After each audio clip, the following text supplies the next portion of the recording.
Por favor, entonces continuamos donde hemos quedado ayer y conforme las reglas que se han establecido. Y en ese orden de ideas, solicitamos respetuosamente la palabra a la Sandra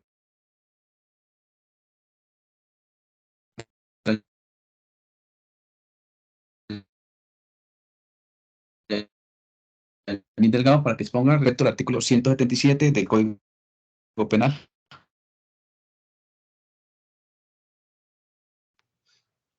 Buenas noches, profesor. Sí, ya Buenas noches. Sandra se están conectando con los compañeros. Pues muchas gracias. Buenas noches, doctor. Buenas noches.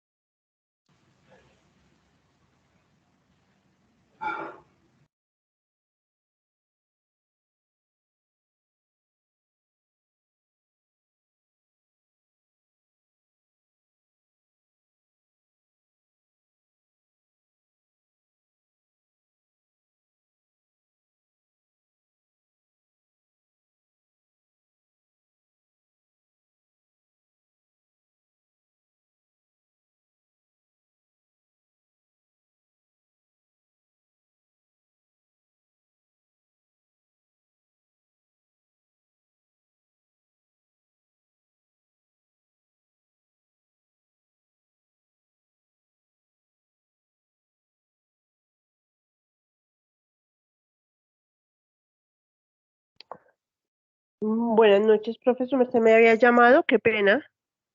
Buenas noches. ¿Cómo le ha ido? Bien, profe, qué pena. Lo que pasa es que tenía dificultades No, para tranquilo. conectarme. Entonces, no sé. Ah, bueno, si- bueno, bien. Señor, Sí, tranquila, lo escucho, tranquila. Hable, lo escucho, tranquila. no es que vi que una compañera levantó la mano, profe, no sé si Sí, ya sí, se inició la. sí. Entonces, si quiere. Sí, ya vamos a iniciar. Vamos a leer el uso de la palabra a Yolima, que levantó la mano, y ahorita continúa usted, si es tan amable. Yolima, por favor, tiene el uso de la palabra. Buenas noches, profe. Profe, es que Buenas anoche noches. se me descargó mi celular y su merced me estaba haciendo una pregunta y me leyó el artículo. No sé si su merced me da ahorita el espacio, más tarde. Usted me dirá. Ya de Tomás, cada cual tiene definido, digamos, el tema en su oportunidad cuando le corresponde exponer respecto al artículo. En el caso suyo, Yolima del Carmen, ¿no? Sí, señor. Yolima, en ese caso, El 234, pero no, ese me corresponde creo que al fin, sino que su merced me preguntaba. 234. Sí, no, lo de ayer ya concluyó, lo de ayer es ayer, y con su oportunidad eso ya pasó, tranquila. No se preocupe. Bueno, gracias. No, tranquila. Entonces, Sandra, si usted considera, podemos iniciar entonces con el artículo 177, desconocimiento de habeas corpus, por favor. Sí, profe, buenas noches, Buenas noches. compañeros. A mí me correspondió el artículo 177, que es el desconocimiento del habeas corpus. Este artículo, el juez que no tramite o decida de los términos legales una petición de habeas corpus o por cualquier medio obstaculice su transmisión, incurrirá en prisión de 2 a 5 años y pérdida del empleo o cargo público. ¿Qué significa? Que los jueces, todos los jueces de Colombia, digamos que estamos, ya sea en cualquier área, sea civil, laboral, administrativo, cualquier área que nosotros consideremos, están en la capacidad de conocer de este recurso, como lo podemos, o de esta queja, digamos así, de habeas corpus, ¿no? Esto es parecido a la acción de tutela. Todos, por ley constitucional, deben conocer y tienen una prioridad inmediata. Eso no es de un día ni nada por el estilo, sino que tiene que ser ya, tiene que dejar todo el otro trabajo que tenga y resolver de inmediato este recurso, valga la redundancia.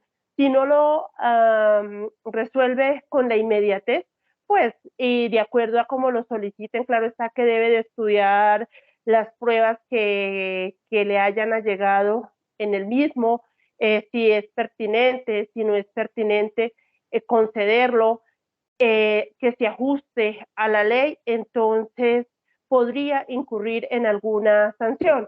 Estuve buscando alguna jurisprudencia de la cual me pudiera apoyar en algún caso muy reciente o que haya ocurrido, pero realmente creo que todos los jueces pues se curan un poco en salud en ese sentido y le dan prioridad a estas peticiones hechas por las personas que se encuentran privadas de la libertad. Eso sería porque le estarían negando el beneficio de inmediatez.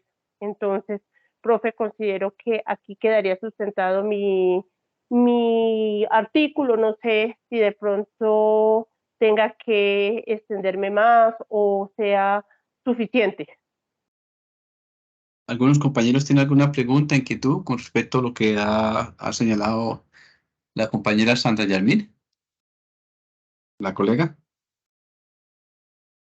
No, señor.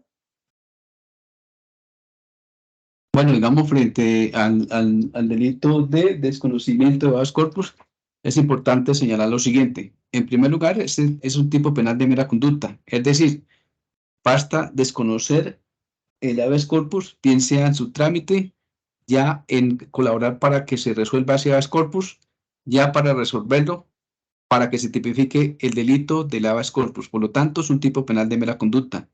Y al ser un tipo penal de mera conducta, no admite la tentativa. En segundo lugar, es un tipo penal de peligro. Y como ustedes saben y conocen, los tipos penales de peligro son aquellos que entrañan un peligro real o concreto. Es decir, que en ese caso se presume ese peligro. Por lo tanto, son tipos penales de mera actividad o de resultado. Recuerden ustedes que de acuerdo al artículo 11 de la Constitución, al artículo 11 del Código Penal, en lo que tiene que ver con la antijuricidad, está formal y material. Por lo tanto, los tipos penales son de peligro o son de lesión. Recuérdese ustedes, básicamente, como les señalé anteriormente, frente a este tipo penal de desconocimiento del habeas corpus, reitero, es un tipo penal es un tipo penal de peligro y por lo tanto se presume, digamos, el peligro, se presume la lesión o puesta, en este caso, la puesta en peligro del bien jurídico tutelado. En este caso, el bien jurídico tutelado son delitos contra la libertad individual y otras garantías fundamentales. Es un tipo penal de conducta instantánea, es decir, basta, no vale el trámite al habeas corpus, basta obstaculizar que se resuelva el habeas corpus para que se tipifique el delito de desconocimiento del habeas corpus. Es un tipo penal pluriofensivo, como quiera que atienda la clasificación de los bienes jurídicos tutelados, no solamente vulnera derechos y garantías fundamentales como la libertad e integridad personal, sino que vulnera otros derechos y garantías fundamentales, por ejemplo, el acceso a la administración de justicia, la pronta y cumplida justicia, la eficacia y eficiencia de la administración de justicia. Este tipo penal de desconocimiento del habeas corpus tiene su fundamento de carácter constitucional en el artículo 30 de la Constitución, en virtud del cual, como ustedes saben y conocen, y como aquí se señaló, es una acción constitucional que la puede impetrar cualquier persona, es decir, así como la acción de tutela. No se requiere ningún formalismo establecido, ni tampoco se requiere el derecho de postulación. Este derecho de postulación quiere decir que se requiera, digamos, apoderado para actuar. Se puede, digamos, actuar en causa propia o también se puede iniciar ese habeas corpus en nombre y representación de otra persona. Por lo tanto, no se requiere de la condición de que sea abogado. Ese habeas corpus, como aquí señaló, básicamente se tiene un término establecido que son de 36 horas máximo para resolver el habeas corpus, de acuerdo con lo señalado en la Ley 1095 del 2006, que se reglamenta lo que tiene que ver con el habeas corpus y reglamenta el artículo 30 de la Constitución Política de Colombia.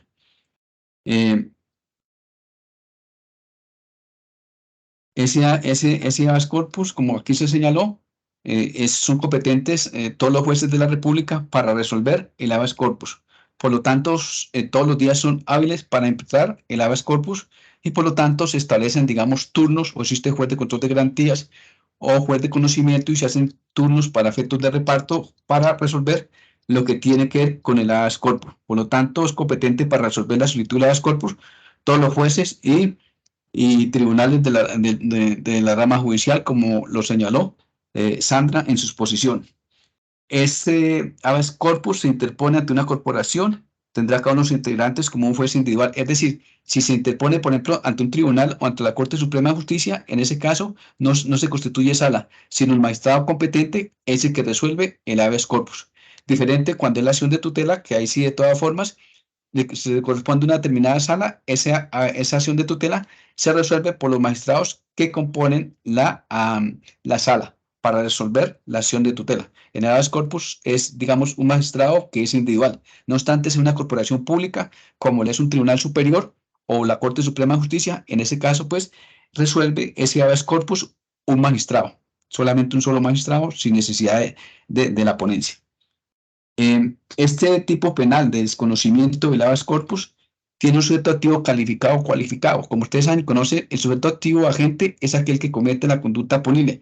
En este caso, pues se trata de los jueces y magistrados de la rama judicial, que son los que tienen jurisdicción y competencia. Son los encargados legal y constitucionalmente, de acuerdo, reitero, a la sentencia C-187 de 2006 de la Corte Constitucional, son los encargados y de acuerdo al artículo 30 de la Constitución y a la ley 1095 de 2006, que reglamenta el artículo 30 de la Constitución, lo que tiene que ver con el procedimiento del habeas corpus para resolver los habeas corpus. Este tipo penal del habeas corpus, en cuanto tiene que ver con el sujeto pasivo, que es reiterado aquí, es el titular del bien jurídico tutelado, en ese caso que es la persona privada de la libertad, que puede interponer el habeas corpus o también lo puede interponer otra persona. Por lo tanto, digamos, en cuanto al sujeto pasivo, es indeterminado. Es indeterminado, no requiere una calidad o cualidad específica. Este tipo penal del desconocimiento del habeas corpus pues, protege el derecho fundamental a la libertad que se considera vulnerado. ¿Por qué el derecho fundamental a la libertad? Pues se implica el habeas corpus porque bien, digamos, puede haber existido la circunstancia en virtud del cual la persona, por ejemplo, no está capturada por, digamos, una orden de captura. Una vez, digamos, se emite una orden de captura, esa orden de captura, como ustedes saben y conocen, tiene que ser escrita, emitida por la autoridad judicial competente y se tiene que legalizar la captura ante juez de control de garantías dentro de las 36 horas. Una vez legalizada la captura, se formula imputación y viene la solicitud de imposición de medida de aseguramiento ante juez de control de garantías. Esa solicitud la hace el fiscal. En el evento que el fiscal no solicite la imposición de una medida de aseguramiento, lo puede hacer el representante de la víctima de manera subsidiaria. Y en ese caso, pues puede operar el habeas corpus en el sentido de que, por ejemplo, se pasaron las 36 horas que tiene, digamos, tiene derecho la persona que es imputada o indiciada, si es imputada porque es capturada, de acuerdo al artículo 126 del Código de Procedimiento Penal, para legalizar la captura. Si pasada ese término de la ligación de la captura entre las 36 horas y no se legaliza la captura, puede interpretar o interponer el habeas corpus. Cristian, tiene el uso de la palabra. Profe, buenas noches. Buenas noches.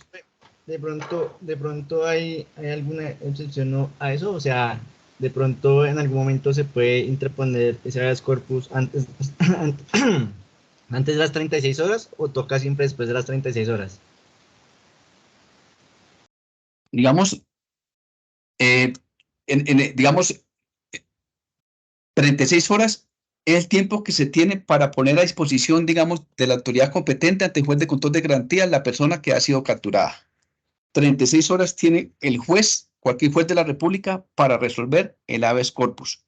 Si, por ejemplo, han pasado 36 horas y la persona no ha sido puesta a disposición, por ejemplo, del juez de control de garantías para que legalice la captura, puede el imputado que ha sido capturado presentar la acción de habeas corpus por sí o por determinada persona. ¿Queda clara la respuesta? ¿O tiene alguna duda? O sea, el habeas corpus no aplica antes de las 36 horas de la captura. Digamos, no porque son 36 horas, son 36 horas que se tiene para poner a disposición del juez de control de garantías la persona que ha sido capturada, por ejemplo, en situación de flagrancia, o por ejemplo, que ha sido capturada con una orden, con una orden de captura, ¿sí? Que sea metida por un juez de control de garantía. Entonces, hay 36 horas para solicitar la legalización de la captura, ¿sí? Si no ha pasado esas 36 horas, pues no hay lugar a solicitar el habeas corpus. El habeas corpus tiene que ver con el cuerpo afuera, es decir, por se considera que la persona está siendo capturada de manera ilegal, sin cumplir con los requisitos legales o porque se vulneraron los términos. Hay, por ejemplo, por privación ilícita de la libertad porque han sido, digamos, los términos vencidos, ¿sí? O porque, digamos, no ha sido capturado en situación de flagrancia y se dice que fue capturado en situación de flagrancia. Pero de todas formas, en este caso, pues ahí viene, digamos, lo que es el tipo penal del desconocimiento del habeas corpus. Este tipo penal de desconocimiento del habeas corpus se presenta la conducta, digamos, de manera alternativa, bajo las modalidades. Como yo les decía a ustedes, en primer lugar, digamos, de no tramitar el habeas corpus, que el juez no tramite el habeas corpus. El segundo lugar, que tenga que ver, no decidir la solicitud del habeas corpus dentro de las 36 horas. Y el tercero, obstaculizar por cualquier medio el trámite del habeas corpus. Por ejemplo, que se requiera la carpeta de, digamos, por ejemplo, donde la carpeta en virtud del cual, por ejemplo, se emitió una orden de captura y supongamos que el juez que tiene, el juzgado que tiene esa carpeta no la emita al despacho, en lo cual se está tramitando el habeas corpus. En ese caso, pues, ahí se está dando el tipo penal de desconocimiento del habeas corpus. Cristian tiene el uso de la palabra, y después Dayana y después Deison. Profe, una última pregunta. Cuando la Tranquilo. persona es trasladada a un centro de traslado por protección, lo que anteriormente era llamada la UPJ, por el término, pues digamos, de 12 horas o algo así, o 24, ¿ahí también hay la posibilidad de interponer el habeas corpus o ahí no? Digamos, lo que pasa es que existen, digamos, los centros transitorios, ¿sí? De reclusión. Desde que sea capturado y esté legalizada la captura, ahí no hay lugar al habeas corpus. El habeas corpus se presenta, reitero, cuando, digamos, cuando existe una privación ilícita o ilegal de la libertad, ¿sí? Se presenta el habeas corpus. O también se puede presentar, digamos, el habeas corpus como digamos, como una situación, como una situación preventiva o correctiva. Esto es, pues si bien, digamos, desvirtúa la teoría de una prolongación o privación ilegal de la libertad, que es inicialmente, digamos, la esencia del habeas corpus, que permite la concesión del amparo involucrado, las condiciones de salud acreditadas pueden habilitar, en este caso concreto, abordar el análisis de la figura del habeas corpus preventivo o correlativo, que es de creación jurisprudencial, a través de la cual se evalúa no la detención ilegal o prolongada, sino la privación de la libertad en las actuaciones, en las actuales condiciones que puede vulnerar derechos y garantías fundamentales. Esto, digamos, con una sentencia en la AP 1772 del 2023 de la Corte Constitucional. Básicamente, digamos, ¿qué pasó en este caso? Resulta, pues, que en ese caso, pues, se otorgó el habeas corpus correlativo y en virtud del cual se ordenó en 72 horas se materialice la detención domiciliaria que en abril se le dio a un hombre por su salud, aunque no estaba privado legalmente de su libertad, sí estaba detenido en condiciones que vulneraban sus derechos fundamentales. Y en ese caso, la Corte, pues, le dio, digamos, otorgó, digamos, el habeas corpus. Pero en este sentido, porque tenía la detención domiciliaria y no lo habían trasladado al domicilio, porque para trasladarlo al domicilio tiene que ser de todas formas con el traslado del INPEC y que haya una persona, digamos, en la casa, la residencia, donde la persona va a ser capturada, que esté pendiente ahí para que lo reciba.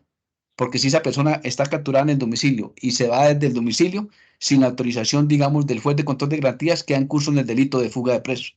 De tal suerte que ese delito de desconocimiento del habeas corpus, reitero, se da por no tramitar la petición del habeas corpus o por obstaculizar de cualquier manera el trámite que se le da al habeas corpus. Deyanira, ¿tiene el uso de la palabra?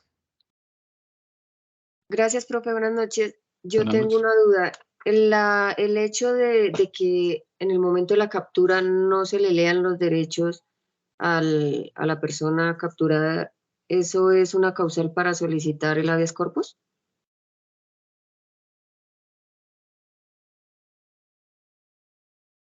Digamos que existen unos derechos del capturado, ¿no? Que están establecidos en la ley 906 del 31 de agosto del 2004, por medio del cual se establece el sistema penal acusatorio. Dentro de esos derechos que tiene el capturado, que están establecidos en el artículo 302 del Código de Procedimiento Penal, básicamente, pues uno de los derechos que tienes es a que se reciba un trato, digamos, un trato humano, que se respete la dignidad humana, ¿sí? Que respete la dignidad humana, que se le dé, que se le dé un trato respetuoso, ¿sí? Para que, digamos, para que se le respeten los derechos del capturado que están establecidos en el artículo 309 del Código de Procedimiento Penal, ¿sí? En ese caso, digamos, cuando la persona se le captura, se le debe informar de manera inmediata lo siguiente: del hecho que se le atribuye y el motivo de su captura y el funcionario que ordenó su captura. Segunda, el hecho de indicar a una persona a quien se debe comunicar su aprehensión. El funcionario responsable de captura inmediatamente procederá a comunicar sobre la detención a la persona que indique. Es decir, que estos son los derechos del capturado. Y tercero, del derecho que tiene a guardar silencio. Es decir, que las manifestaciones que haga pueden ser utilizadas en su contra. Y cuarto, que tiene el derecho de designar un abogado y entrevistarse con un abogado de confianza en el menor tiempo posible. En ese caso, si no se le dan a conocer los derechos del capturado, pues la captura es ilegal. Y en ese caso, pues el juez de control de garantías, al momento de legalizar la captura, si no se le dan a conocer los derechos del capturado, la defensa solicita que se decrete la legalidad de la captura. Ahora bien, si, no obstante, digamos que no se le hubieran dado a conocer los derechos del capturado que están establecidos en el artículo 303 del Código Penal, del Código de Procedimiento Penal, en ese caso, pues puede impetrar la acción del habeas corpus. Habeas corpus quiere decir cuerpo afuera, porque está privado de la libertad de manera ilegal. Porque, por ejemplo, reitero, no se le dieron a conocer los derechos del capturado. ¿Queda clara la respuesta? Sí, profe, y en el caso de que el capturado sea un menor de edad. También, de todas formas, son los mismos derechos que se tiene. Si es un menor de edad, se tramita de acuerdo con la Ley de la Infancia y la Adolescencia, la Ley 1098/2006, ante los jueces de la infancia y la adolescencia, ¿sí? Y pues en ese caso, pues también se legaliza la captura, se formula la imputación y se le tipifican los delitos, reitero, que le había señalado a ustedes, de acuerdo al Código Penal. Pero en el procedimiento es de acuerdo al Código de la Infancia y la Adolescencia, y también, si hay vacío, pues de acuerdo también a la Ley 906 de 31 de agosto de 2004, que es por el medio de la cual se rige el sistema penal acusatorio. También se le tiene que respetar los derechos cuando trate de un niño, niña, infante, adolescente, es decir, cuando éste es autor o partícipe de la conducta punible. Porque si es un menor de edad, un niño, niña, infante, adolescente y es víctima de un delito, pero resulta que la persona, el sujeto activo agente que comete la conducta punible es un mayor de edad, pues en ese caso no se sigue el procedimiento, digamos, por la ley de la infancia y la adolescencia, sino que en ese caso tiene que ser, digamos, por el sistema penal acusatorio, por la justicia ordinaria, para la justicia para mayores de edad. ¿Queda claro Y lo mismo hay que esperar las 36 horas para solicitar el habeas corpus. Sí, sí, claro. Es decir, o sea, digamos, 36 horas para legalizar la captura, ¿sí? Y si, digamos, si considera que está detenido legalmente, que no cumple con los requisitos, que se le han vulnerado los derechos del capturado, que se presentó, por ejemplo, recurso de reposición. Por ejemplo, cuando se legaliza la captura, cada recurso de reposición. Ese recurso de reposición se impetra y se sustenta ahí mismo ante el mismo juez que tomó la determinación, y recurso de apelación ante el ECUE, el acuende. El acuende quiere decir juez de segunda instancia. Por ejemplo, si el juez de control de garantías, juez penal municipal de control de garantías de primera instancia legalizó la captura y se presenta recurso de apelación, la segunda instancia la resuelve el juez penal de circuito, que funge como juez de control de garantías. Entonces, ese va a revisar si confirma o revoca, por ejemplo, la captura, ¿sí? Pero en ese caso, de todas formas, si presenta recurso de apelación, en ese caso tiene que esperar que se le resuelva el recurso de apelación, ¿sí? Para poder impetrar, digamos, el habeas corpus. Porque Gracias, está profe. pendiente de una decisión, si confirman o revocan la captura. ¿Sí? Gracias, profe. Jason Morales. Profe, buenas noches. Con respecto también a lo que dice de Yanira, es una duda. ¿El fiscal que recibe el caso puede decretar el habeas corpus o solamente es el juez? Eso es competencia única y exclusivamente de un juez de la República, el que, digamos, el que resuelve el habeas corpus. Ya nosotros señalamos que un juez de la República, sea civil, penal, laboral o administrativo, cualquier juez de la República es competente para resolver el habeas corpus. Lo que pasa es que, digamos, el fiscal, cuando, digamos, la persona es capturada, el fiscal puede ordenar también, si considera, por ejemplo, que se vulneraron sus derechos fundamentales, por ejemplo, que no se le dieron a conocer los derechos del capturado del artículo 303, entonces el fiscal puede ordenar la libertad, ¿sí? Del capturado, puede ordenar la libertad porque considera que se vulneraron sus derechos fundamentales y entonces la persona que ha sido capturada firma un acta de compromiso sin necesidad de llevarlo ante juez de control de garantías, porque sabe que de antemano, por ejemplo, la captura va a ser ilegal, se va a declarar ilegal. Entonces, en ese caso, el fiscal puede decretar esa, digamos, ordenar esa libertad, pero en estricto sentido, digamos, el habeas corpus lo resuelve es el juez, un juez de la República, es el que resuelve el habeas corpus. Ah, listo, profe, muchas gracias. Señor. Jason ya habló, ¿cierto? Profesor, buenas noches. Buenas noches. Una consulta. Digamos que una persona que está condenada solicita su libertad inmediata por pena cumplida. El juez de ejecución de penas la niega argumentando de que le falta tiempo, pero la persona condenada, según él, ya tiene el tiempo cumplido. Puede interponer un habeas corpus, pues argumentando esta situación.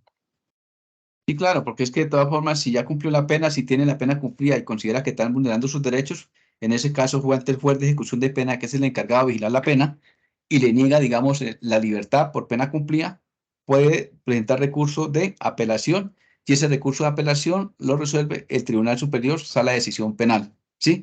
O también puede presentar el habeas corpus, porque claro, el habeas corpus es porque considera que está privado legalmente, bien porque no se cumplió el procedimiento para privarlo de la libertad, ahora porque ya da por pena cumplida, porque ya cumplió la pena establecida a la que se ha señalado, y digamos, pena cumplida por, digamos, físicamente la pena que se ha establecido y también con los descuentos que tenga por estudio o por trabajo, y también, digamos, o porque puede estar prescrita la pena. Puede estar prescrita la pena y en ese caso, pues, si está prescrita la pena, pues ahí en ese caso se tiene que extinguir la acción penal y puede presentar el habeas corpus. En ese caso es procedente el habeas corpus. Gracias, profe, muy amable.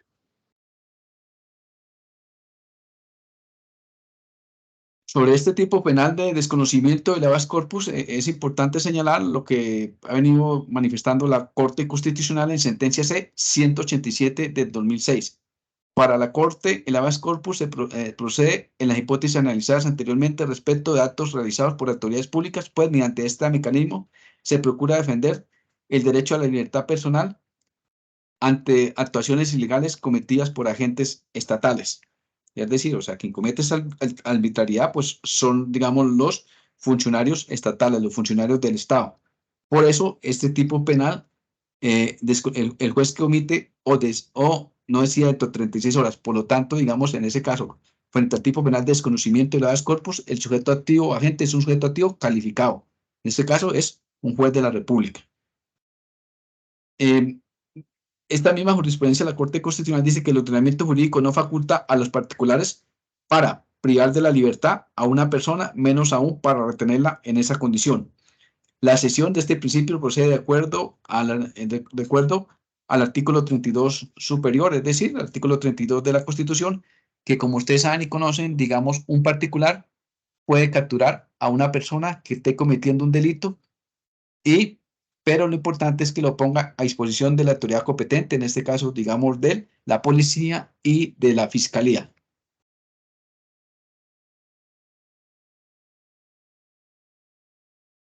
Bajo las circunstancias, reitero, de que la persona sea capturada en flagrancia, puede ser aprendido y llevado ante el juez por cualquier persona, pero en todo caso debe ser llevado inmediatamente ante la autoridad pública para que lo conduzca ante la autoridad judicial. Todo comportamiento de un particular tendiente a privar a una persona de la libertad o a mantenerla en esta situación generalmente implica la comisión de una conducta socialmente reprochable y jurídicamente punible. Ya digamos en lo que tiene que ver con los ejemplos a los que hemos hecho referencia frente a este tipo penal de desconocimiento de habeas corpus, se presenta, por ejemplo, cuando se presenta una solicitud de libertad y el juez decide no darle trámite sobre pretexto de que tiene bastante trabajo, o por ejemplo se presenta una solicitud de habeas corpus y se admite en el despacho, se solicita la carpeta, digamos, ante un juez de ejecución de pena y este juez de ejecución de pena no envía la carpeta. En este caso está en curso en el delito de desconocimiento del habeas corpus básicamente por obstruir de cualquier manera el trámite que se le da al habeas corpus. Son estos ejemplos y ya hemos hecho referencia a jurisprudencia respecto del delito del habeas corpus, desconocimiento del habeas corpus. ¿Tienen aquí alguna otra inquietud respecto a este delito?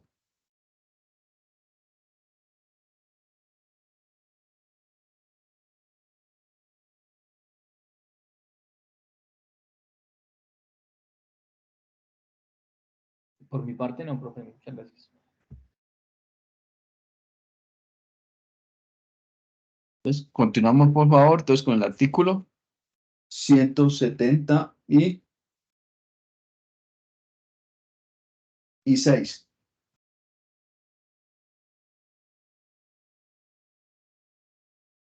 Perdón, 178, 177, 178. Delito de tortura. Gracias, profe. A mí me correspondió el 178, que es tortura, y el 179, que son las circunstancias de agravación punitiva de este delito. En el artículo 178, en cuanto a la tortura, nos aclara el código que se trata de infligir en una persona dolores o sufrimientos que sean graves para que puedan catalogarse dentro del delito de la tortura. Se presenta la agravación punitiva cuando se afecta la dignidad humana en las personas con circunstancias especiales, como pueden ser menores de edad, mujeres embarazadas, adultos mayores de 60 años, periodistas, personas que pertenezcan a grupos étnicos, personas que sean aspirantes a cargos políticos. Para esto yo estuve buscando y encontré una sentencia, la C-143 de 2015, que dice que la tortura es un delito pluriofensivo en el derecho penal colombiano. Está tipificado como delito por la Declaración de las Naciones Unidas, donde se vulnera el derecho a la dignidad y en esta sentencia hablan de la dignidad de los reclusos, los cuales son considerados sujetos en estado de vulnerabilidad de acuerdo a la privación de la libertad de la que están siendo sujetos en esa situación. Para esto se estarían violando los artículos 1 y 12 de la Constitución Política de Colombia, y también nos habla del artículo 124 del Estatuto Penitenciario, que habla de la finalidad de la privación de la libertad, que es precisamente causar un castigo, pero asimismo llevar a esa persona a la resocialización y a la recuperación en la sociedad, y no ser sujeto todavía de más de situaciones degradantes que puedan empeorar su actuar delictivo. Vemos muchos casos, por ejemplo, de personas que están en privación de la libertad y resulta que cometieron un delito con otras personas, pero que se confabulan con la misma autoridad para cohibir de de ir a servir como testigo en contra de esas personas y así quedar ellos impunes y obligar a esa persona que sea la única que resulte pagando por el delito.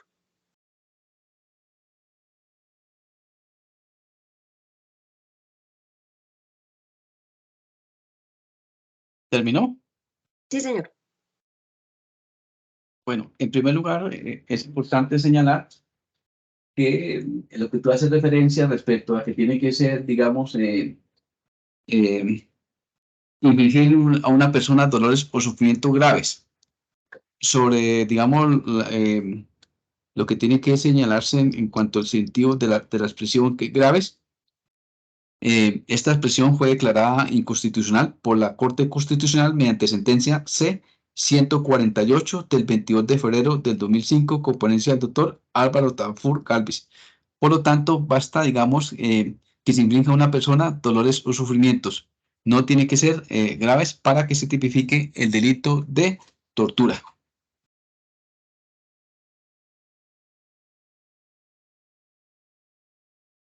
En segundo lugar, este tipo penal de tortura es un tipo penal de mera conducta, es decir, basta infligir a una persona dolores o sufrimientos para que se tipifique el delito de tortura. Por lo tanto, al ser un tipo penal de mera conducta, no admite la tentativa. Es un tipo penal de lesión.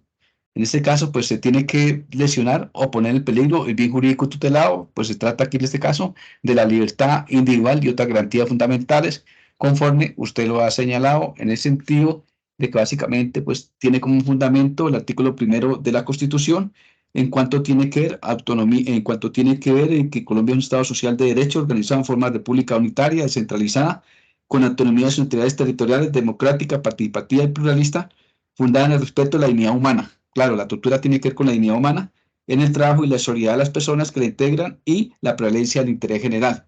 Y también el artículo 16, que tiene que ver con el libre desarrollo de la personalidad, que tiene que ver con el libre desarrollo de la personalidad. Pues estos, digamos, son frente al tipo penal de la tortura, que en virtud del cual ahí es un tipo penal de conducta pluriofensiva, porque no solamente se vulnera el derecho fundamental a la libertad, sino la dignidad humana, la vida, la integridad personal y otros derechos y garantías fundamentales. Es un tipo penal de conducta instantánea. Ese tipo penal de conducta instantánea, con la sola ejecución, la realización de la conducta, se tipifica el delito y por lo tanto no admite la tentativa. Este tipo penal de la tortura básicamente tiene su fundamento también en los tratados y convenios que se ha ratificado Colombia sobre contra la tortura y contra tratos o penas crueles, inhumanas o degradantes.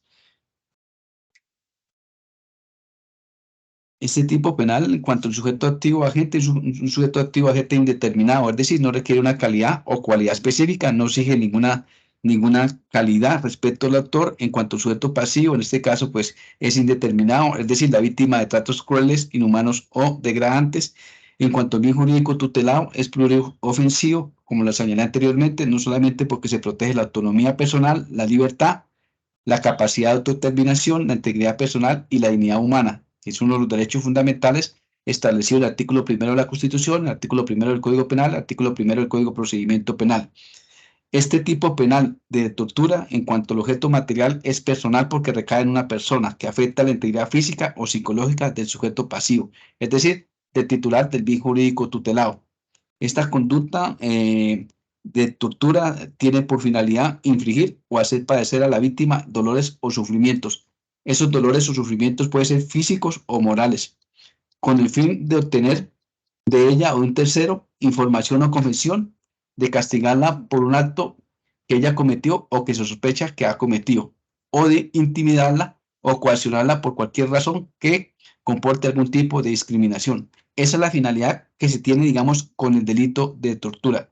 Es un tipo penal este tipo penal de tortura es un tipo penal en cuanto tiene unos elementos, y básicamente esos elementos para que se tipifique el delito de tortura, de acuerdo con Corte Suprema de Justicia, Sala de Casación Penal, dentro de la sentencia de radicado 45795 del 15 de julio del 2015, radicado SP 9145, se requiere, el primero, obtener de la persona agredida o de un tercero información o confesión. ¿Qué es lo que se busca? Que de alguna información o una confesión. Confesión respecto a un delito que cometió o que se sospecha que no ha cometido. Castigarla por un acto que ella cometió o que sospecha que ha cometido. Tercero, coaccionarla por cualquier razón para que comporte algún tipo de discriminación. Y cuarto, con cualquier propósito, por ejemplo, un propósito económico o un propósito sádico. Cuando nosotros hablamos de un propósito sádico, tiene que la persona sádica, digamos, es aquella persona, por ejemplo, que a través de prácticas, digamos, sexuales masoquistas, que disfruta, digamos, con esa actividad. Por lo tanto, en cuanto tiene que ver a este tipo penal de tortura, tiene esos ingredientes del delito a los que ya he hecho referencia. En primer lugar, reitero, obtener de la persona agredida o de un tercero información o confesión. Información respecto de un delito que cometió o que confiese un delito que cometió o que no haya cometido. Segundo, castigarla por un acto que ella cometió o que se sospeche que ha cometido. Tercero, coaccionarla por cualquier razón para que comparte algún tipo de discriminación. Y cuarto, con el propósito o con propósito, por ejemplo, económico o con un propósito, digamos, diferente para que se tipifique el delito de tortura. Este delito de tortura tiene unas circunstancias de agravación, como ya se señaló, en el sentido de que esas circunstancias de agravación se consideran modificables de los elementos subjetivos de tipo. Así, el primer elemento y por ende agrava la conducta es calificado de sujeto activo.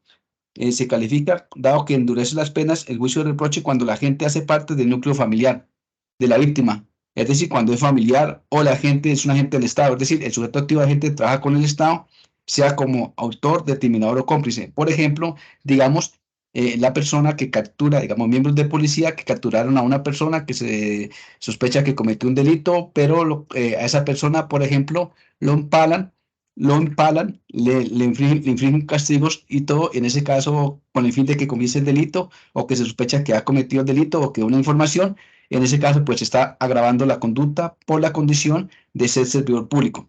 La segunda circunstancia se relaciona con las condiciones o calidad de la víctima, es decir, respecto a la discapacidad, estado de embarazo, servidor público, periodista, comunicador social o defensor de derechos humanos, candidato aspirante a cargos de elección popular, dirigentes cívicos, comunitarios, étnicos, religiosos, sociales, políticos, entre otros. Es decir, que si esa tortura se hace bajo esa condición, que tenga una relación funcional, que se haga en razón o con ocasión, a que es contra un periodista, por ejemplo, un comunicador social, se agrava la conducta por esa circunstancia de la tortura, por ser cometido bajo la circunstancia de esa persona que esté en esas condiciones para tipificar la conducta.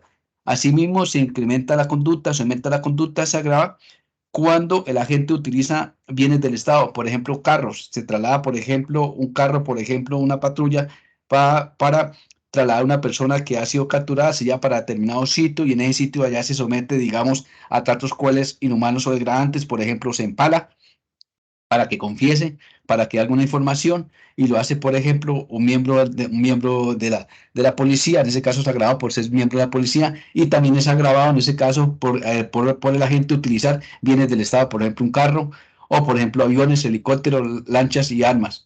Y con la finalidad que sea para preparar, facilitar, ocultar o asegurar el producto de la impunidad de otro delito o como medio para pedir que el sujeto pasivo intervenga en actuaciones judiciales o disciplinarias, por ejemplo, que sea testigo, digamos, de un proceso penal o un proceso disciplinario y que se haga con esa finalidad también. En ese caso, se agrava la conducta, porque la persona, digamos, es capturada, la persona se le ocasiona sufrimientos, ya sean físicos o psicológicos, para que se tipifique el delito de tortura. Sobre este tipo penal del delito de tortura, básicamente la Corte Suprema de Justicia, Sala de Casación Penal, ha señalado dentro del auto del 3 de marzo de 1989, radicado 3590, con ponencia del magistrado Lisandro Martínez Zúñiga, lo siguiente.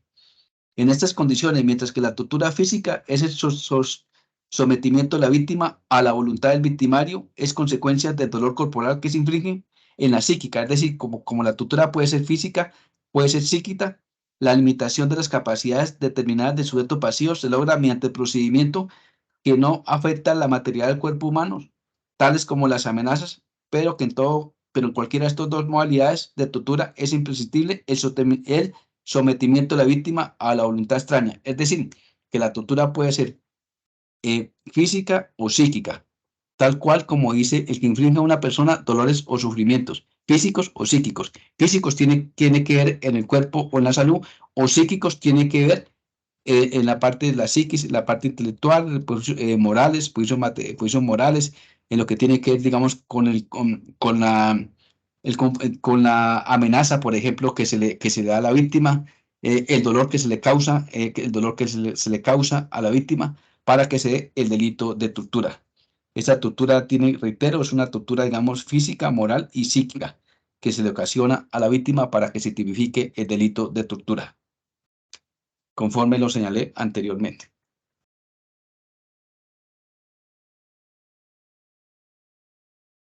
¿Tienen alguna pregunta respecto a lo que tiene que ver con el delito de tortura?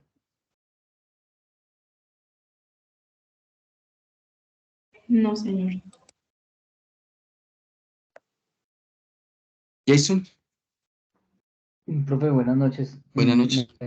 Me surgió una duda con respecto a la tortura. Dice el profesor, dentro de sus comentarios estipula que los familiares también pueden generar maltrato que se enmarque dentro de este articulado que es la tortura. Pero si dentro de estos maltratos la víctima en desplazamiento al hospital fallece, ya no sería tortura, sino en caso de que fuera una mujer sería feminicidio. ¿Se convierte el delito en feminicidio o estaría tipificado como un concurso ideal, que es cuando la conducta se cometen varios delitos? En ese caso, de todas formas, ahí pues, es un concurso de conductas, es decir, puede existir el delito de tortura y además, y como consecuencia, digamos, como consecuencia, digamos, de esos castigos crueles, inhumanos y degradantes, se ocasiona, digamos, la muerte. En ese caso, pues, podemos hablar de un homicidio. Ahora, para nosotros, digamos, hablar del feminicidio, recordemos nosotros que tiene que ser por la condición de ser mujer, por el hecho de ser mujer, por las circunstancias establecidas en el artículo 104A y 104B del Código Penal. Es decir, que se tenga a la mujer como un instrumento, que tenga misoginia, que sea asiduo que tenga la mujer, cuestiones de poder hacia la mujer, cuestiones de humillación frente a la mujer, por violencia física o psicológica o violencia vicaria que se le practica a la mujer para hablar de feminicidio. Para que sea de feminicidio, pues reitero, por la condición de ser mujer, por el hecho de ser mujer. Porque si no hay una relación, digamos, si no hay una relación, digamos, para causar ese homicidio, digamos, se tortura, pues supongamos las circunstancias que, por ejemplo, ha cometido un delito, por ejemplo, hurto calificado y agravado, la policía la tortura o un familiar, digamos, tortura a esa persona que ha sido capturada. Y en ese caso, pues se está capturando, digamos, por la circunstancia, digamos, del delito que cometió. En ese caso, pues, estamos hablando de un homicidio, digamos, agravado y no un feminicidio. Para que ese feminicidio tiene que tener una relación por el hecho de ser mujer, por el odio que se tenga a la mujer, por la condición de ser mujer, para hablar de feminicidio. Si no, sería un homicidio agravado. Cristian, ¿tiene el uso de la palabra?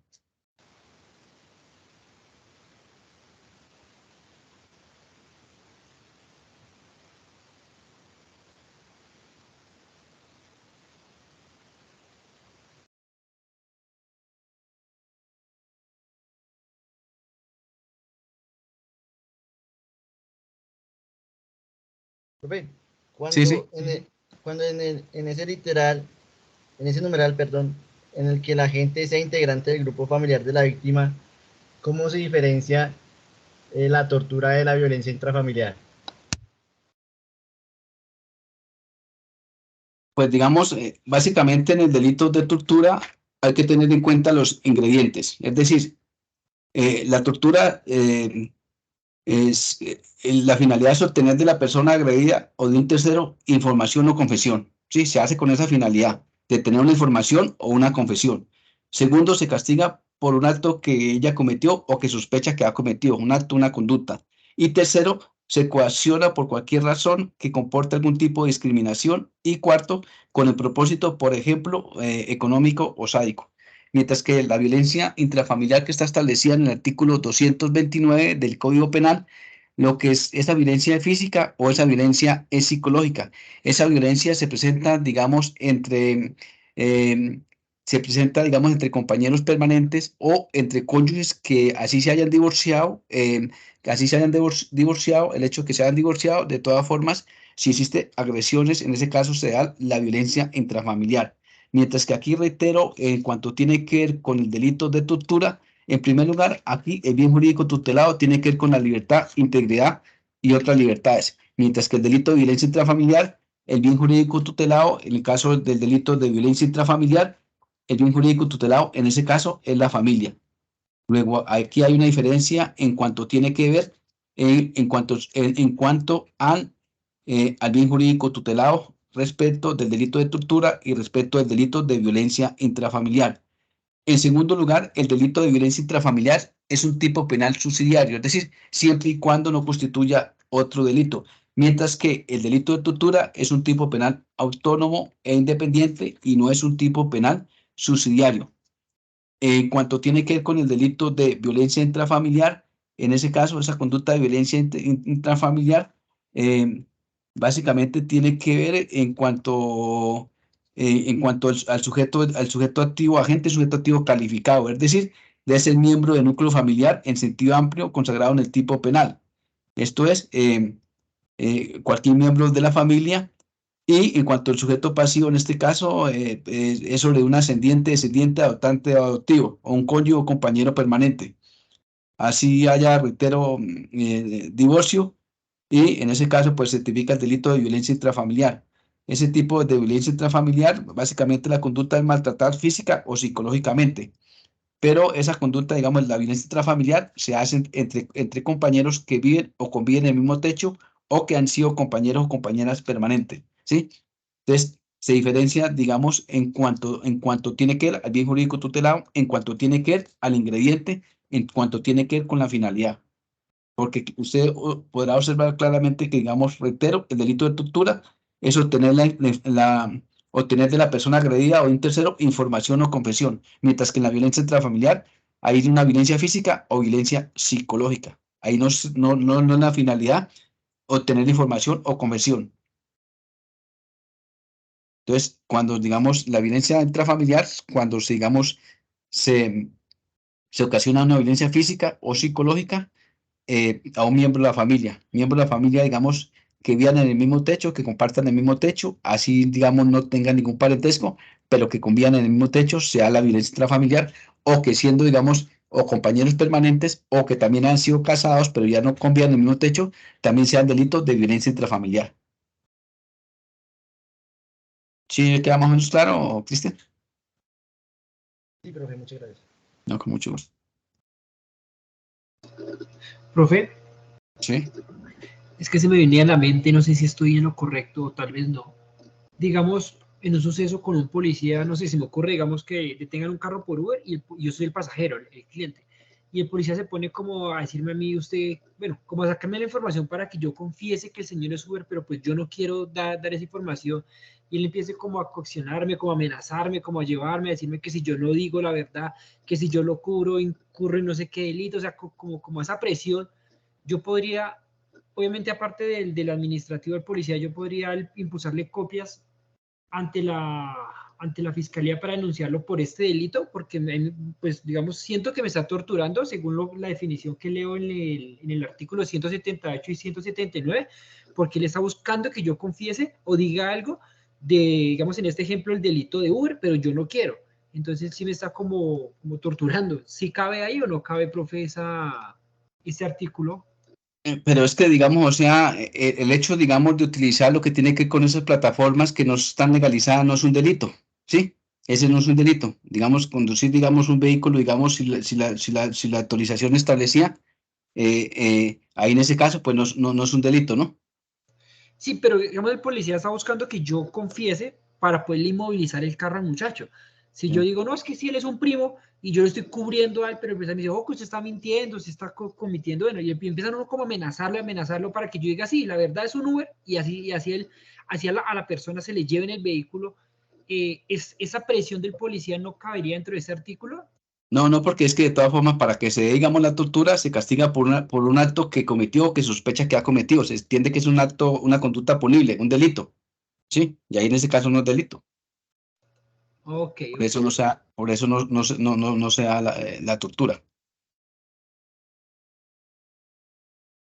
Tampoco le está causando dolor o sufrimiento. Sí. Ya sea físico o psicológico.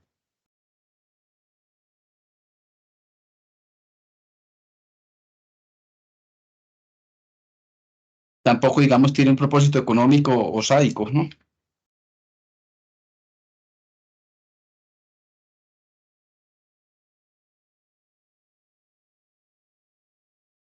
Continuamos entonces con el artículo 180 y 181, por favor. Profe, una preguntita. Sí, la escucho, tranquila, hable, por favor. Gracias.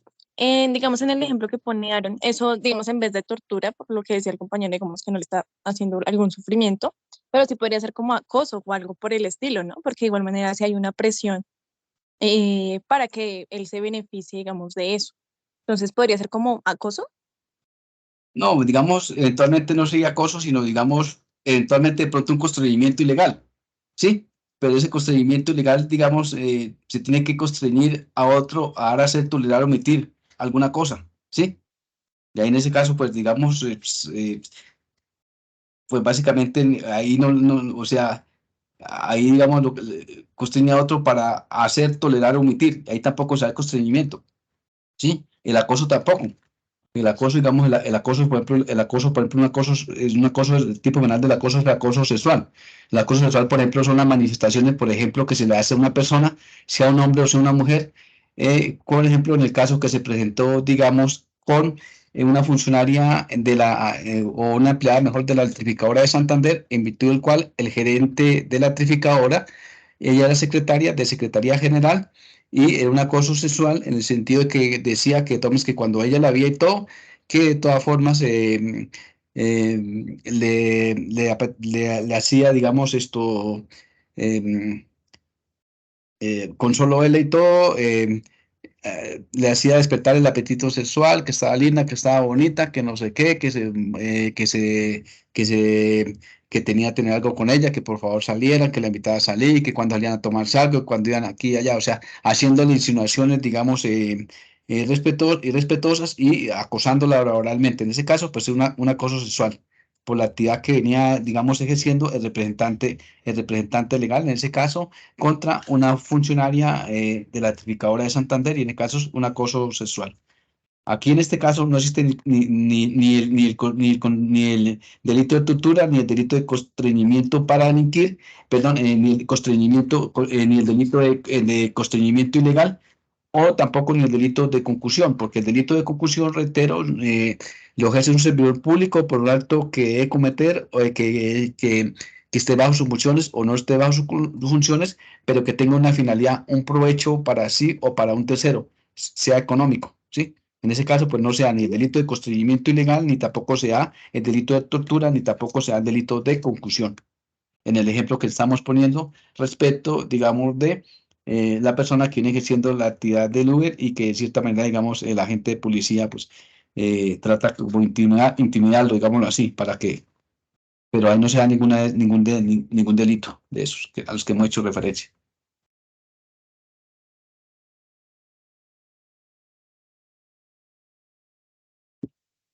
Continuamos entonces con el artículo 180 y 181, por favor. Desplazamiento forzado y circunstancias de agravación punitiva.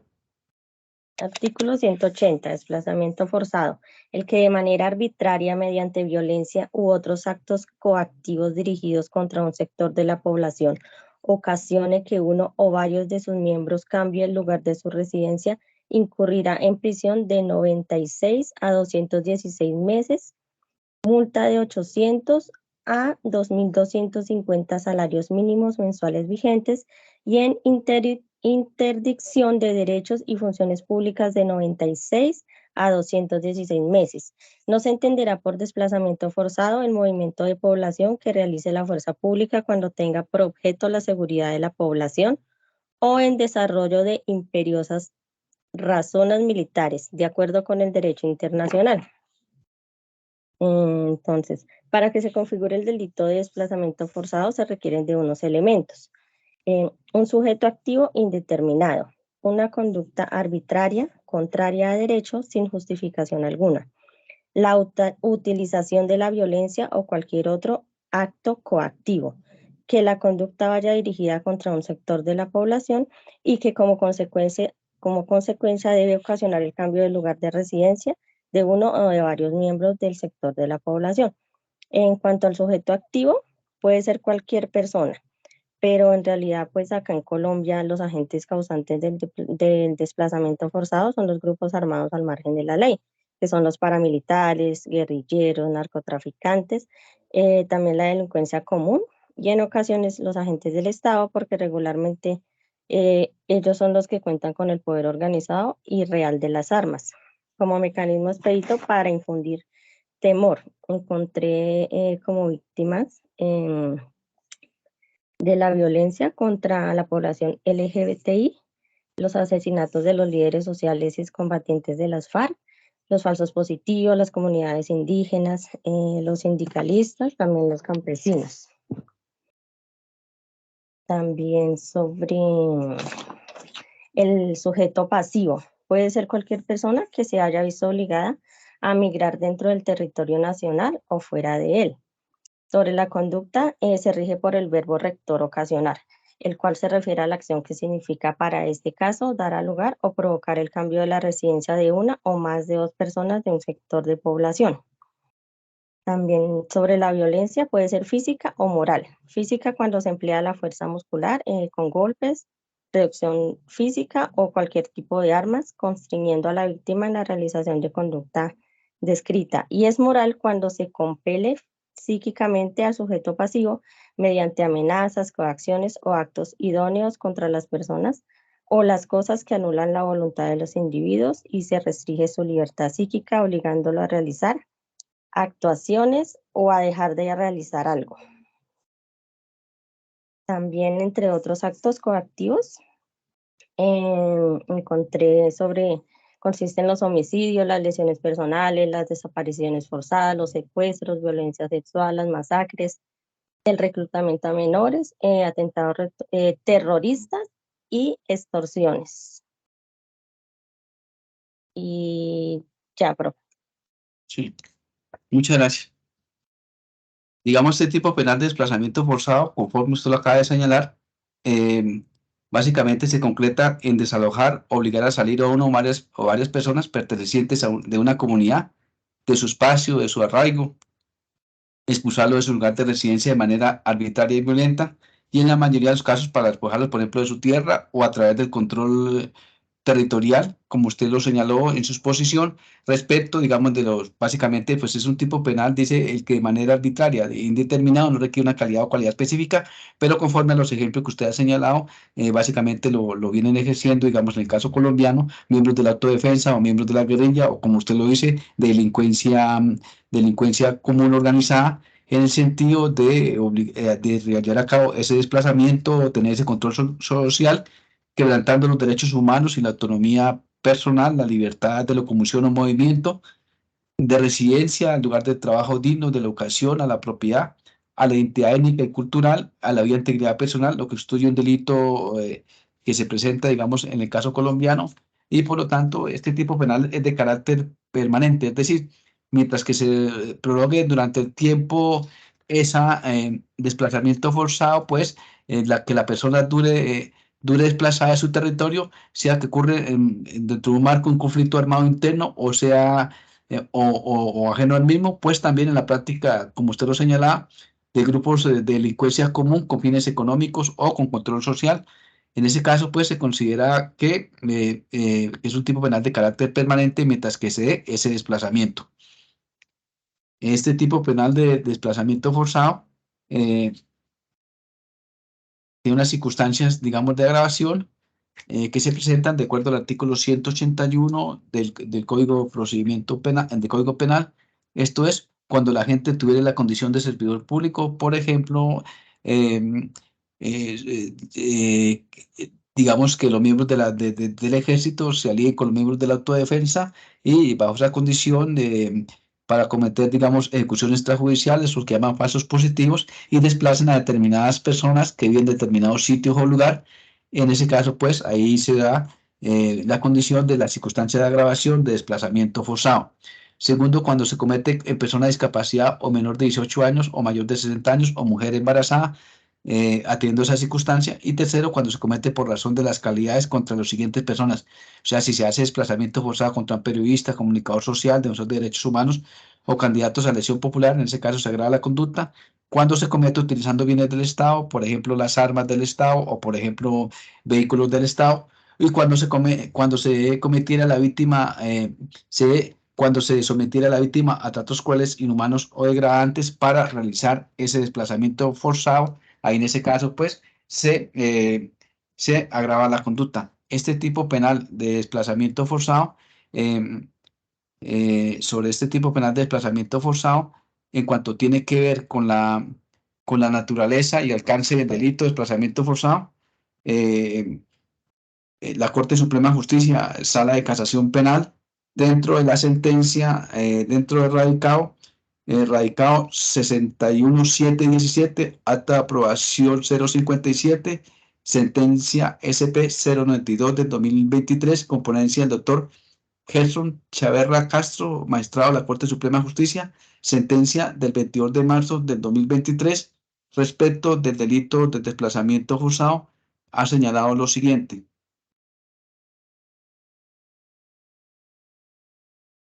El delito de desplazamiento forzado, prisa la sala, ocurre no solo cuando una persona es expulsada mediante la coacción y violencia de su vivienda o su lugar donde duerme, sino también cuando se obliga a dejar su lugar de residencia, entendida como el espacio físico o territorio en el cual tiene un proyecto de vida y adelanta sus actividades de subsistencia y relación social.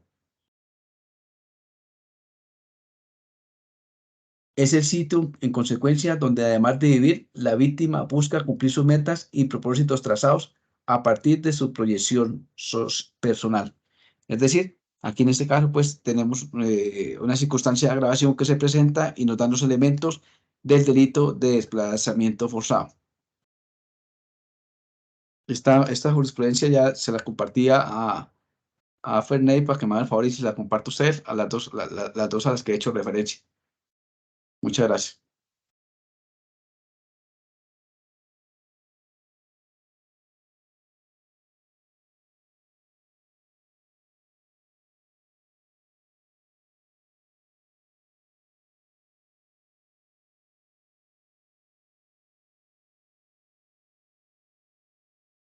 Este tipo de desplazamiento forzado, en cuanto tiene que es un tipo penal de resultado, es decir, se tiene que dar el desplazamiento para que se tipifique la conducta. Es un tipo penal de conducta instantánea, con desplazar a un miembro, varios miembros de la comunidad, del sitio, del lugar donde tienen su arraigo, su trabajo. En ese caso se tipifica el delito. Es un tipo penal de lesión porque se causa lesiones al bien jurídico tutelado, en este caso a la libertad e integridad personal, al patrimonio económico de las personas que están viendo determinado sitio, a tener una vivienda, una familia, un hogar, al arraigo que están establecido, que el arraigo tiene que ver con el centro de actividades donde viene desarrollando esa persona. Es un tipo penal pluriofensivo porque no solamente vulnera las garantías y los derechos fundamentales, sino que también vulnera lo que tiene que ver con la propiedad privada, vulnera lo que tiene que ver con los derechos que tiene la persona a tener un hogar, una familia, a tener su actividad económica y por lo tanto, reitero, es un tipo penal pluriofensivo porque vulnera diferentes bienes jurídicos tutelados, no solamente la autodeterminación, la vía integridad personal, sino también su integridad personal, su seguridad individual y familiar, su libertad personal, que se encuentra, digamos, vulnerado por el delito de desplazamiento forzado.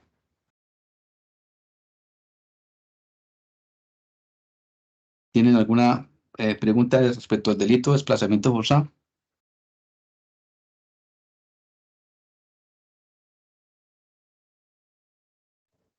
Profe, yo sí tengo una duda. Sí, claro. En un pueblo, digamos que está conformado solo por 3 casas, como para poner el ejemplo. En la primera casa llegan un grupo de insurgentes y les dicen que se tienen que ir, pero también ejercen violencia. En la segunda casa reciben un panfleto donde les dicen que tienen que ir, ahí sería como violencia psicológica. Y en la tercera casa no reciben nada, pero escuchan que se metieron los insurgentes al pueblo y pues que comentan que se tienen que ir. Dentro de los 3, ¿hay desplazamiento forzado? Sí, porque ahí de todas formas, digamos, ese desplazamiento se está haciendo o mediante violencia o mediante amenaza y también, digamos, por el control social que vienen ejerciendo esas personas, es decir, los sujetos activos o agentes, que en este caso, según entiendo, dentro del ejemplo que usted da, digamos, o es delincuencia común o es delincuencia que está al margen de la ley, por ejemplo, los miembros de la autodefensa que cometen el delito de concierto para delinquir y que también cometen esta clase de delitos de desplazamiento forzado y también, o también miembros de la guerrilla que lo hacen también, digamos, a través de amenazas. En esa circunstancia, pues como existe el temor, digamos, de ellos de velar por la vida, la integridad, pues se ven obligados, digamos, a desplazarse del sitio, del arraigo, del lugar donde tienen su trabajo, su vivienda, su hogar, y en ese caso, pues se tipifica el delito de desplazamiento forzado. Porque básicamente dice el que de manera arbitraria, mediante violencia o actos coactivos dirigidos contra un sector de la población ocasionen que uno o varios miembros cambie de su lugar de residencia e incurrirá en prisión. Sí, en ese caso vemos que ahí se entiende, digamos, el delito de desplazamiento forzado por la coacción que ellos están haciendo. Ahora, en las circunstancias, digamos, cuando la fuerza pública, digamos, que están viendo en determinado sitio y lugar y por cuestiones de seguridad, porque, por ejemplo, saben que va a haber un atentado y le dicen a la población de determinado sitio que se traslade para determinado otro lugar, en ese caso ahí, de acuerdo al artículo 180, numeral segundo, no se tipifica el delito de desplazamiento forzado del Código Penal, porque el mismo tipo penal dice, no se entenderá por desplazamiento forzado el movimiento de la población que realice la fuerza pública cuando tenga por objeto la seguridad de la población o en desarrollo de imperiosas razones militares de acuerdo con el derecho internacional humanitario. Pues en este caso, digamos, le está diciendo, digamos, a la gente que determinado sitio, determinado lugar, es que se trasladen, pero es con el fin de salvaguardar la vida y la integridad, porque saben, por ejemplo, de antemano que va a haber un atentado, por ejemplo, por parte de la guerrilla o, por ejemplo, por parte de los miembros de las autodefensas. En ese caso, pues no se tipifica el delito de desplazamiento forzado, porque lo hacen, reitero, a través de la seguridad de la población, con esos fines, y lo hacen por parte de miembros de la fuerza pública, de manera legal. Mil gracias, profe. No, con mucho gusto. Continuamos entonces con el artículo 182. Buenas noches. Buenas noches. Y 183. Sí. Constreñimiento ilegal. Bueno, respecto al constreñimiento ilegal, es aplicado sobre una persona con propósito de obtener algún provecho ilícito para sí o para un tercero, con capacidad de obligar la voluntad de quien lo padece hasta llevarlo a hacer, tolerar u omitir aquello que el sujeto activo busca. Restringe parcialmente la voluntad. En este delito se afecta al bien jurídico tutelado de la libertad individual y de la libre autodeterminación. Un ejemplo claro podría ser el constreñimiento a la prostitución, en el cual busca ya sea lucrarse o satisfacer los deseos de otro, induciendo a otra persona a la prostitución. Bueno, este delito se encuentra en el artículo 182 y pues la pena de prisión es de 16 a 36 meses. Respecto al artículo 183, son las circunstancias de agravación punitiva. Nos dice la pena aumentará a una tercera parte o a la mitad por las 3 siguientes razones. La primera es el propósito o fin perseguido por el agente sea de carácter terrorista. Se agrava, bueno, esto quiere decir que se agrava cuando tiene una finalidad de zozobra, alarma o terror a la población, aunque no se logre el objetivo. El segundo caso es cuando el agente sea integrante de la familia de la víctima.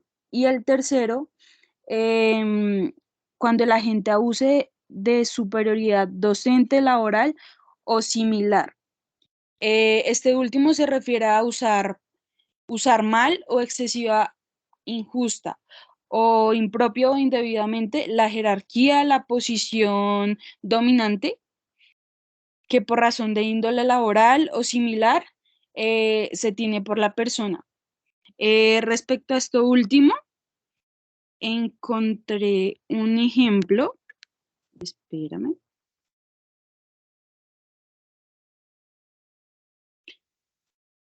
Y es, la Fiscalía imputó ante un juez de garantías de Bogotá el delito de constreñimiento a la prostitución en contra del general de la Policía Nacional, Gerson Jair Castaños, por supuesto abuso sexual a cadetes de esta institución.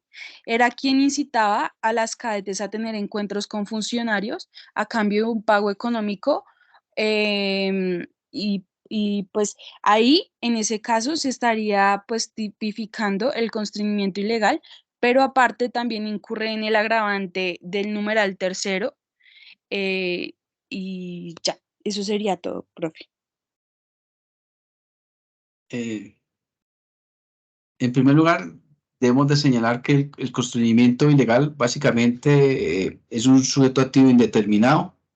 En segundo lugar, cuanto tiene que con sujeto pasivo también es indeterminado, es decir, el titular de bien jurídico, que en este caso se constriñe en sus diferentes manifestaciones.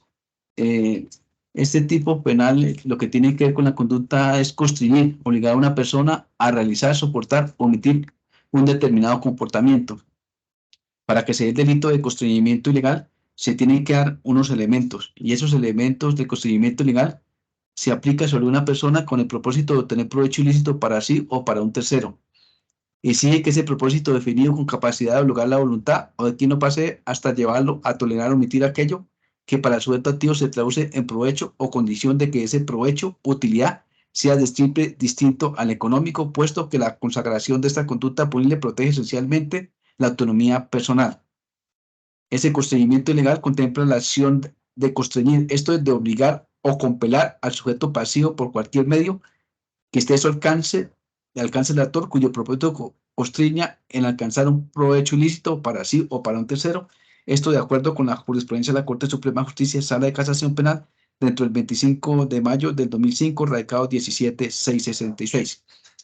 Ese delito de constreñimiento tiene unas circunstancias de agravación establecido en el artículo 183, el propósito o fin perseguido por la gente sea de carácter terrorista, por ejemplo, que lo hagan miembros, por ejemplo, de las fuerzas revolucionarias, cuando la gente sea integrante de la familia de la víctima, un familiar, o cuando la gente abuse de su superioridad docente, laboral o similar. Este tipo penal de constreñimiento ilegal, básicamente, digamos, es un tipo penal que está establecido en el artículo 182 y ese tipo penal es diferente, digamos, es un tipo penal, digamos, diferente frente al tipo penal que usted señala del constreñimiento a la prostitución, que está establecida en el artículo 214 del Código Penal. Este constreñimiento, aquí en este caso, es un constreñimiento, digamos, ilegal, que es simple, pero respecto al caso que tú señalas, es el artículo 214 del Código Penal, que es el constreñimiento a la prostitución, que es un tipo penal, específico. Este tipo penal de constreñimiento a la prostitución, establecido en el artículo 214, dice: el que con el ánimo de lucrarse o para satisfacer los deseos de otro constriña a cualquier persona al comercio carnal o a la prostitución. Vemos que en ese caso, pues lo que lleva al constreñimiento a la prostitución es al comercio carnal o a realizar la prostitución, que es el ejemplo que usted claramente, digamos, señala. En este caso, digamos, la inducción de la inducción de la prostitución al comercio carnal o la prostitución, en ese caso se incurre por medios violentos, ya sea por la fuerza, la violencia, la coacción o el miedo determinado para que una persona ajena, que sea ajena a esas prácticas sexuales, incurra o incursione en estas prácticas o actividades sexuales. Por lo tanto, constreñir es tanto como obligar, oprimir, violentar o imponer algo a alguien contra sus deseos para servir el interés buscado por la gente. Supone comportamiento, un sometimiento forzado al sujeto pasivo a los propósitos de la gente por el anunciado de un mal inminente o promesa directa de un daño o perjuicio, o por el despliegue de una energía física o por supuestos similares donde se vicia su libre albedrío. La víctima se resiste, se opone a los objetivos y designios perseguidos por el autor, de manera que sus acciones se traduzcan en un total y absoluta repugnancia hacia la realización del hecho. Al quitarse su voluntad, la persona lleva a la realización de conductas típicas en la norma y ello, de todas formas, en cuanto al delito, es posible si la acción de constreñir causante es eficaz. Son significativos e idóneos para obligar la voluntad de la asistencia, la cuestión relativa de las circunstancias de realidad de llevar el quehacer. Este tipo penal de constreñimiento a la prostitución es sujeto activo indeterminado, sujeto pasivo es indeterminado. Esta conducta consiste en constreñir con el ánimo de lucro a una persona, ya sea un hombre o una mujer, para que ejerza el comercio carnal o la prostitución, vale decir, para satisfacer los deseos carnales de una persona diferente al autor. Se tutela la libertad sexual de todo ser humano, la vida y la integridad personal. El objeto de la acción es sobre la persona sobre la cual recae la conducta. Es un tipo penal eminentemente doloso. Entonces vemos que frente al ejemplo que usted colocó, y usted explicó, fue el tipo penal de constreñimiento a la prostitución. Y es diferente, digamos, el constreñimiento ilegal, porque en este caso el constreñimiento a la prostitución se está llevando a cabo en el sentido de compelar, de constreñir a una persona que no es prostituta a que ejerza la prostitución. Sí, queda claro la diferencia frente al delito de constreñimiento ilegal frente al delito de constreñimiento a la prostitución. En el ejemplo que tú colocaste, pues da un ejemplo, digamos, de constreñimiento a la prostitución. Unas personas que no están ejerciendo la prostitución son obligadas a que ejerzan la prostitución. Se constriñe, se obliga a que ejercen la prostitución.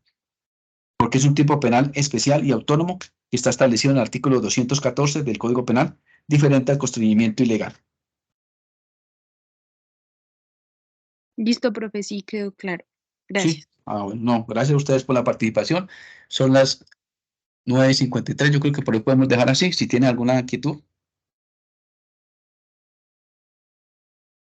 Leslie, por favor. Doctor, sí, señor. Buenas noches. Buenas noches. En este artículo de constreñimiento ilegal, ¿podría ser de pronto que un jefe obligue a un empleado a firmar unos documentos para beneficiarse? O sea, digamos que lo está prácticamente obligando a cometer lo un obligue. delito. Sí. Sí, ese es un ejemplo. Gracias, doctor. No, con mucho gusto. Es que es parecido, digamos, el constreñimiento, digamos, el constreñimiento ilegal es parecido también, digamos, reitero, a la concusión, pero la concusión la ejerce el servidor público, pero la concusión es por una determinación que tiene que tomar el servidor público, ¿sí? Pero digamos, en la concusión, eso tiene un provecho para sí o para un tercero, mientras que aquí en este caso lo que tú dices, de todas formas, constreñirlo obligarlo para que firme unos documentos. Ahí no se explicó qué finalidad tiene tampoco, ni que le dé una utilidad respecto a un tercero.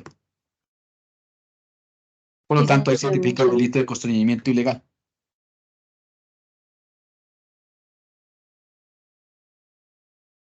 Yo creo que por hoy podemos dejar así y continuamos mañana. Que descansen y feliz noche y gracias.